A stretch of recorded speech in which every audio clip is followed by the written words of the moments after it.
sûr, la situation sanitaire à la Bouta est grave.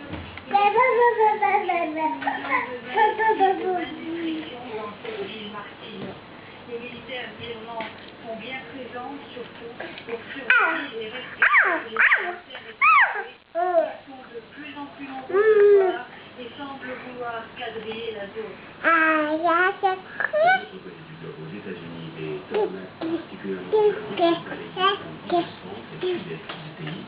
22 personnes ont été tuées, de nombreuses autres sont blessées depuis le début de l'année.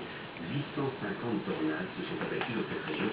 Gilles Boulot, qui nous reçoit à cet endroit précis. Les habitants du centre des États-Unis les appellent les twisters, des tornades surpuissantes qui s'abattent sur le Midwest entre avril et juin. Cette zone composée du Kansas, de l'Arkansas et de l'Oklahoma, grande comme une fois et demie la France, est absolument plate. Depuis des siècles, les habitants de cette région, surnommée le couloir des tornades, savent que leurs voitures, leurs maisons, leurs villes peuvent disparaître à tout instant.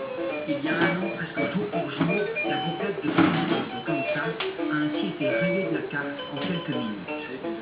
Ces tornades peuvent réduire en morceaux n'importe quel type de construction. Elles détruisent absolument tout. Quelquefois, le spectre de la tornade est large de plusieurs kilomètres. Les seuls bâtiments qui peuvent éventuellement résister, ce sont les bunkers en béton armé. Pour créer ces entonnoirs dans lesquels des vents circulaires soufflent à 400 km/h, il faut un concours de circonstances extraordinaires. De l'air chaud et humide remontant du golfe du Mexique entre en conflit avec un courant d'air froid descendu du Canada. Des orages de fin du monde s'abattent alors au confluent de ces deux masses d'air, créant presque immédiatement des tornades tant redoutées. Chaque année, 1 millier de twisters s'abat sur les États-Unis, faisant en moyenne une centaine de morts.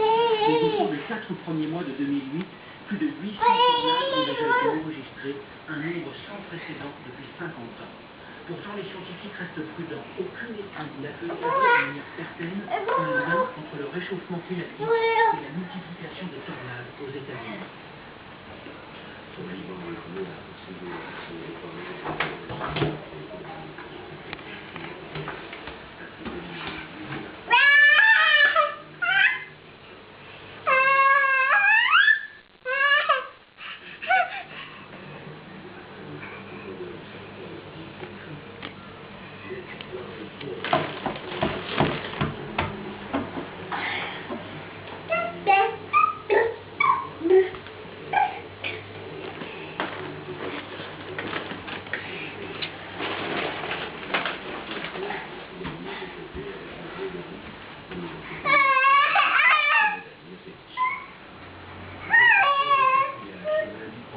Et donc de nouveau férié aujourd'hui, la journée de semaine des passagers handicapés est désormais organisée à la carte. Les entreprises, MS201 et Villaborde sont allées voir celle du train.